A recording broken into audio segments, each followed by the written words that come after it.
Halo teman-teman semuanya, di sini kami akan mempresentasikan ide bisnis di Daur. Baik, langsung saja ke topik yang pertama, yaitu di Daur ini merupakan ide bisnis yang akan dibangun menjadi sebuah startup. Di Daur ini bergerak dalam bidang kebersihan dan juga kerajinan. Di Daur ini mempunyai potensi yang cukup tinggi ke depannya, karena keberadaan di Daur ini sangat didukung oleh pihak lain termasuk juga pemerintah. Di Daur ini memiliki keunikan tersendiri dibanding kompetitornya, yaitu dapat menjual barang kerajinan. Selanjutnya yaitu analisa industri dari di Daur. Yang pertama itu skala menengah.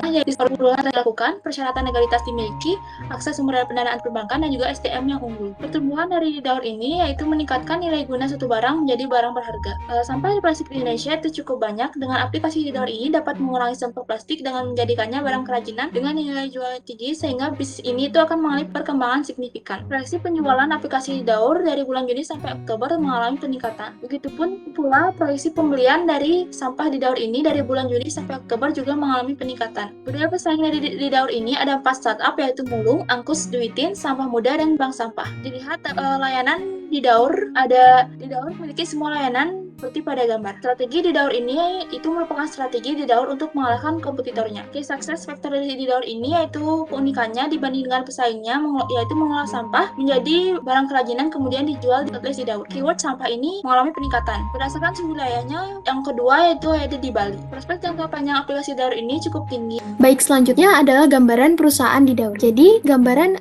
di Daur ini memiliki dua lokasi, yaitu ada di kantor dan juga ada di pondok.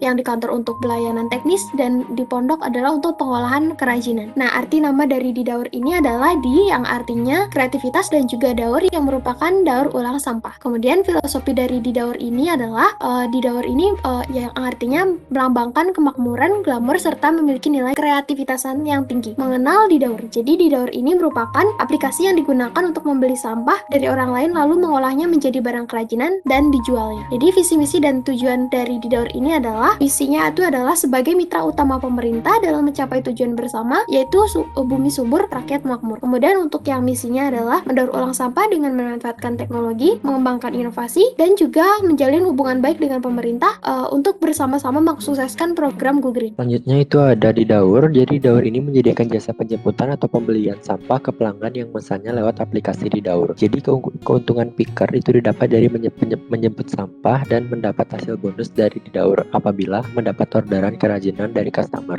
Produk di Daur. Jadi produk dari di Daur itu berupa barang kerajinan hasil dari pengolahan sumber daya sampah anorganik menjadi barang kerajinan kreatif. Barang kerajinan itu akan diunggah ke platform di Daur untuk dijual. Ini merupakan produk dari di Daur. Selanjutnya itu tim manajemen yang dimiliki oleh di Daur. Yang pertama itu kebijakan sumber daya manusia, di mana ini ditekankan bagaimana pelayanan dan bagaimana keuangan dari di Daur. Nah, ini adalah strategi perikutan yang dibagi menjadi dua, yaitu ada persatuan secara umum dan secara khusus sesuai dengan apa yang dilihat pada slide ini. Lalu ada struktur kepemimpinan dari Daur yang terdiri dari 5 inti dengan spesifikasi job desk yang dimilikinya masing-masing. Yang pertama adalah CEO sebagai seorang keputusan tertinggi di Daur. Lalu ada CTO di sini sebagai tim development bagi produk. Lalu ada CVO sebagai tim penggalian dana. Lalu ada CMO sebagai analisis dan branding. Lalu ada COO sebagai koordinator perusahaan. Nah, dalam struktur organisasi di Daur ini terdiri dari 5 inti dan 7 subbagian dengan memiliki kualifikasinya masing-masing. Baik, jadi adapun model bisnis dari Daur ini sudah kami analisis. Sebelumnya ada key partner, key activity, key resource, value proposition, customer relationship, dan customer segment, channel, cost structure, dan juga revenues. Lalu ada ekonomi bisnis yang terdiri dari beberapa materi. Nah, ekonomi bisnis ini adalah suatu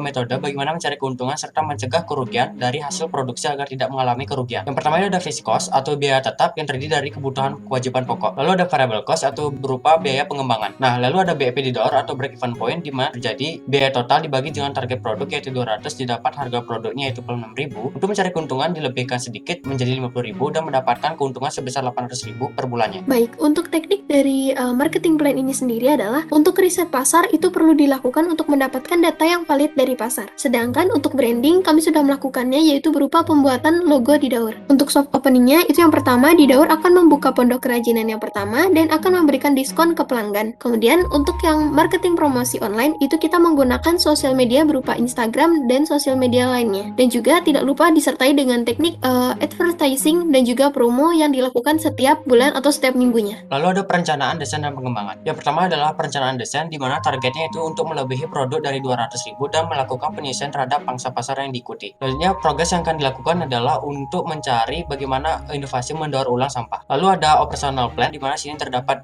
lokasinya di Tabanan karena mayoritas kelebihannya ada di sana. Lalu ada fasilitas atau prasarana di sini, yaitu beberapa prasarana yang dibutuhkan sesuai dengan spesifikasi dari Didaur. Sistem distribusi atau pemasaran. Yang pertama itu sampah akan dibawa ke lokasi pengolahan, lalu sampah itu akan diolah dan menghasilkan sebuah kerajinan, lalu kerajinan tersebut dijual di platform Didaur dan menghasilkan keuntungan. Proses kerja jasa. Yang pertama itu picker akan mengambil sampah lalu menimbangnya, pelanggan mendapatkan uang dan sampahnya akan diolah menjadi sebuah kerajinan sehingga menghasilkan keuntungan. Selanjutnya itu ada overall schedule atau jadwal keseluruhan. Bagian ini membahas mengenai aktivitas-aktivitas utama yang diperlukan untuk mulai bisnis. Jadi sebaiknya jadwal ini dituliskan dalam bentuk tabel penjadwalan yang realistis. Baik, kita lanjut ke modal awal. Jadi untuk aset yang diperlukan dalam Didaur ini totalnya itu ada 17.512.500 dengan rincian peralatan dan juga furniture dan fixtures. Kemudian ada modal usaha dengan rincian yang ada di layar. Jadi total dana yang dibutuhkan Didaur ini sekitar 27.512.500. Kemudian ada laporan laba rugi. Jadi pendapatan untuk penjualan produknya itu sebesar 25.225.000 dengan biaya penjualan yaitu biaya produknya 13.675.000. Juga ada total biaya produksi dan lain-lain, dan laba bersihnya itu 2.500.000. Kemudian ada proyeksi laporan laba rugi optimis. Jadi adapun asumsi laba rugi dalam keadaan optimis ini dengan kenaikan penjualan sebesar 10% itu dapat dilihat di layar. Jadi total laba bersihnya itu 2.649.500. Nah, untuk laporan laba rugi pesimisnya itu dengan penurunan 10% dapat dilihat di layar. Jadi total laba bersihnya itu sebesar 2.250.000. Baik, sekian presentasi dari kami. Terima kasih.